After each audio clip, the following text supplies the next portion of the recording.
song from the heart, Sophie Lane's unforgettable journey. Picture this, a dusty, worn-down trailer park on the edge of Leach, Texas, where rusty tin roofs catch the golden glow of the southern sun. In this quiet corner of the world, under wide-open skies, lived a 12-year-old girl named Sophie Lane. She wasn't your typical kid, chasing after the latest trends or giggling over TikTok videos.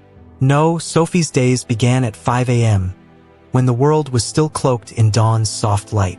She'd slip out of bed, not to play or pick out cute outfits, but to help her mom, Joanne, clean the tiny bakery where they both worked part-time to make ends meet.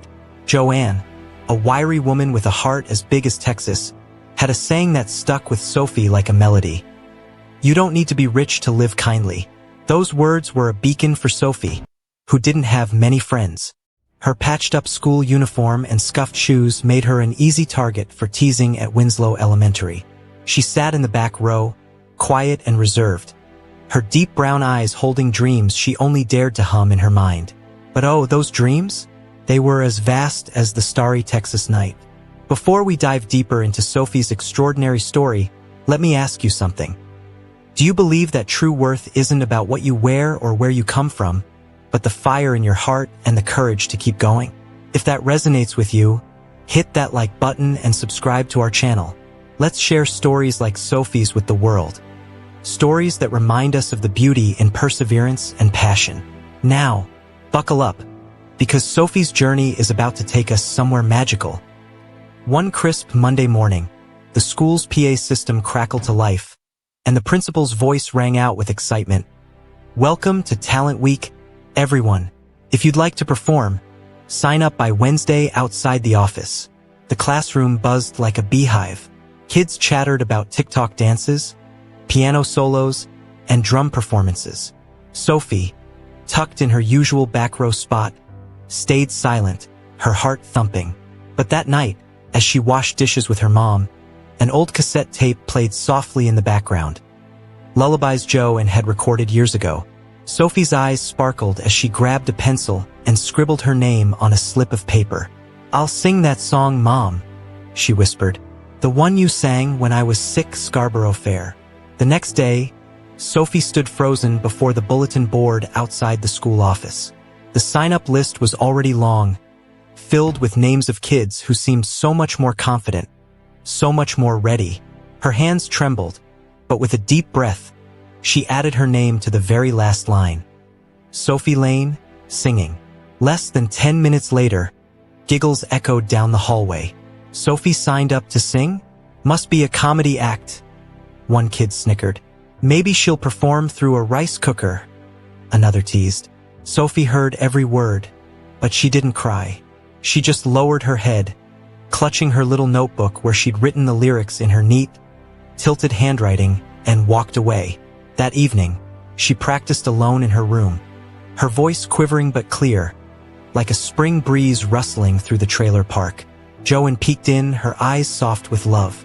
She sat beside Sophie, saying nothing at first, then murmured, "You know, sweetheart, I once dreamed of standing on a stage, too.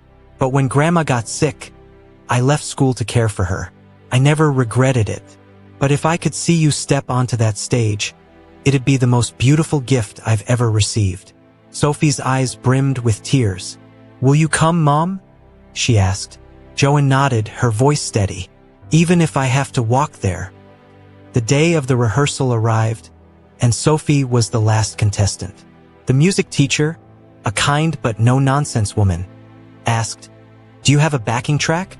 Sophie shook her head. "No, ma'am. I'll sing a cappella." A few eye rolls rippled through the room, but Sophie stood tall, closed her eyes, and let her voice rise. "Are you going to Scarborough Fair?" No microphone, no instruments, just her bare, trembling voice. Within seconds, the room Pelagian fell silent. The music teacher's pen froze mid-note. A teacher pouring coffee stopped, cup in midair.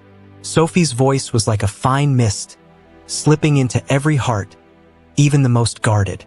When she finished, no one clapped.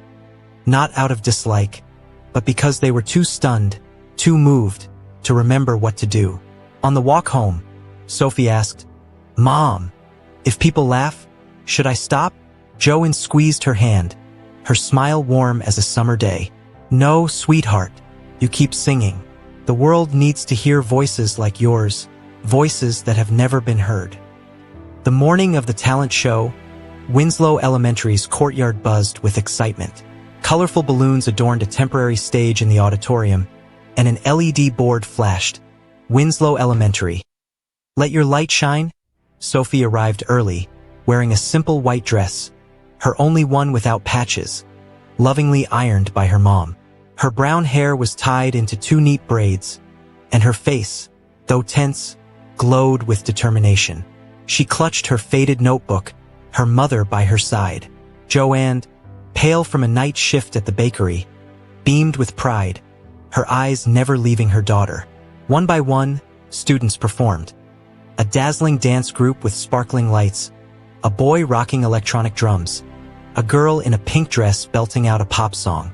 The crowd cheered wildly for their friends.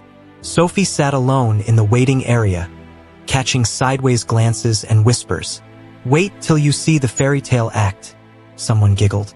Heard she's got no music. A cappella? Really? But when the young teacher announced, Sophie Lane, singing Scarborough Fair, a solo performance with no background music, Sophie walked onto the stage with her head high. The bright stage lights blurred the crowd, but Sophie knew her mom was out there, 3rd row by the window. That was enough. She took a deep breath and sang, Are you going to Scarborough Fair? Parsley, sage, rosemary, and thyme. Her voice floated, gentle as a meadow breeze, sincere as a heartfelt prayer. Whispers faded. Impatient glances softened. The music teacher set her pen down. An elderly parent in gold-rimmed glasses wiped his eyes. Every note carried Sophie's story. Nights without power, shared loaves of bread, dreams whispered in the dark. No fancy choreography, just a girl and her heart. When the final note faded, the room held its breath. 3 seconds. 4. Then applause erupted. Not wild, but reverent. The elderly parent stood. Then another. Then the entire auditorium rose, clapping as if thanking a moment of pure magic. Sophie stood still, gripping her dress, eyes shimmering but strong. Down below, Joanne rose slowly, hand over her heart, lips trembling with a proud smile. Sophie wasn't the poor girl anymore. She was a young artist living her dream.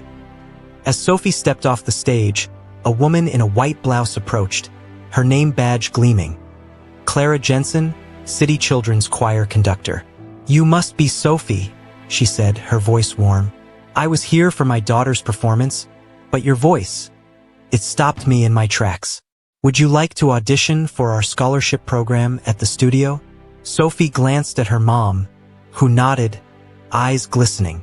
Go, sweetheart, Joanne whispered. This is your moment. On Saturday morning, Sophie stepped into a professional recording studio in downtown Amarillo.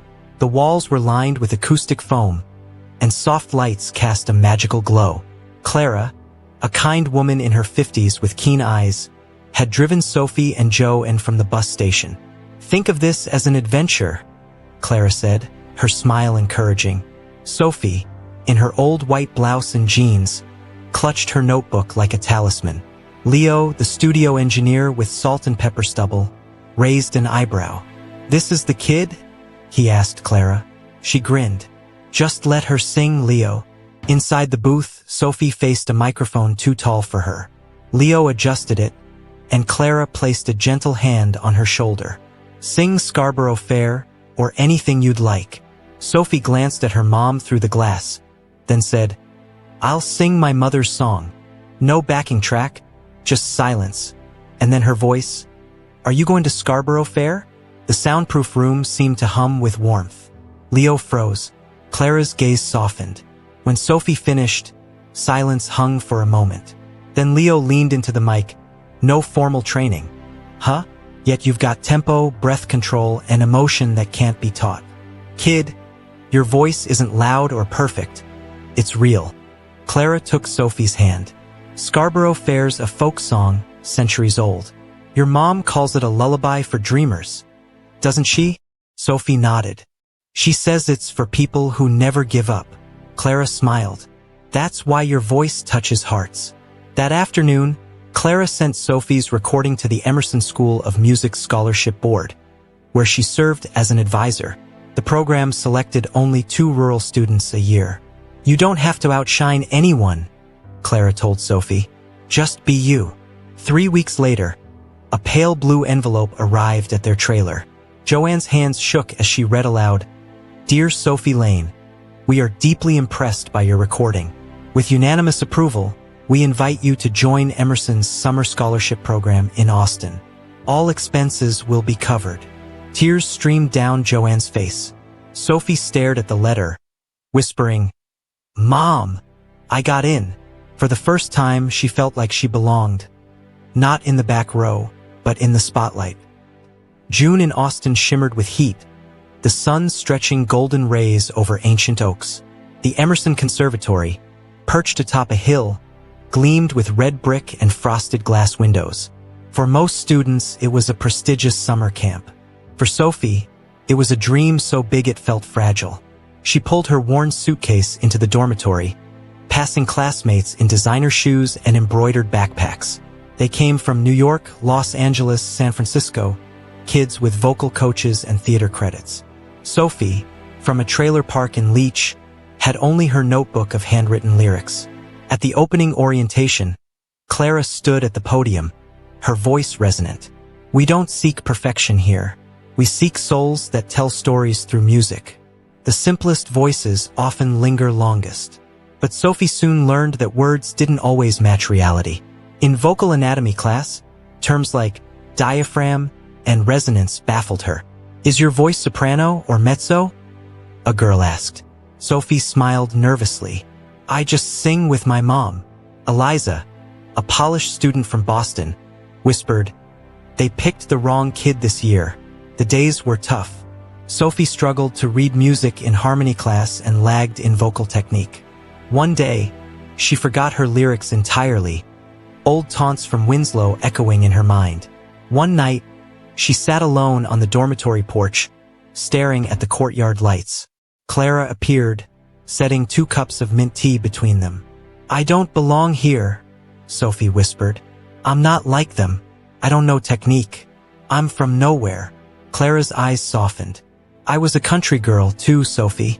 People laughed at my accent, my lack of theory.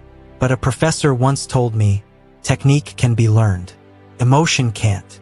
You sing with a reason, and that's your strength. A few days later, the class prepared solos for the final performance. Eliza chose a complex Italian aria, another student a Broadway hit. Sophie picked You Are My Sunshine, the song her mom sang on rainy nights, arms wrapped around leftover bakery bread. On the rehearsal stage, she sang without a backing track, her voice light as a breeze, soft as a memory. Eliza stopped taking notes. A music instructor sighed, lost in nostalgia. When Sophie sang, You Make Me Happy When Skies Are Gray, the room felt it, the raw, unspoken power of music. The final performance at Willow Hall Auditorium was a grand affair. Over 500 people filled the historic wooden hall, umbrellas lining the rainy Austin streets outside. Parents, musicians, journalists, and talent scouts buzzed with excitement. Backstage, Sophie clutched her lyrics, wearing a light blue gown stitched from 2 old blouses, a gift from a teacher. A sun-shaped pendant, her mom's only birthday gift, hung around her neck. Joanne sat in the 4th row, her simple outfit damp from the rain, a box of pastries and an embroidered handkerchief in her lap. She thought, my daughter will shine, and I'll be the first to stand.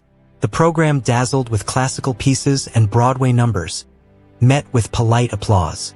Then the MC announced, Sophie Lane from Leech, Texas, performing You Are My Sunshine.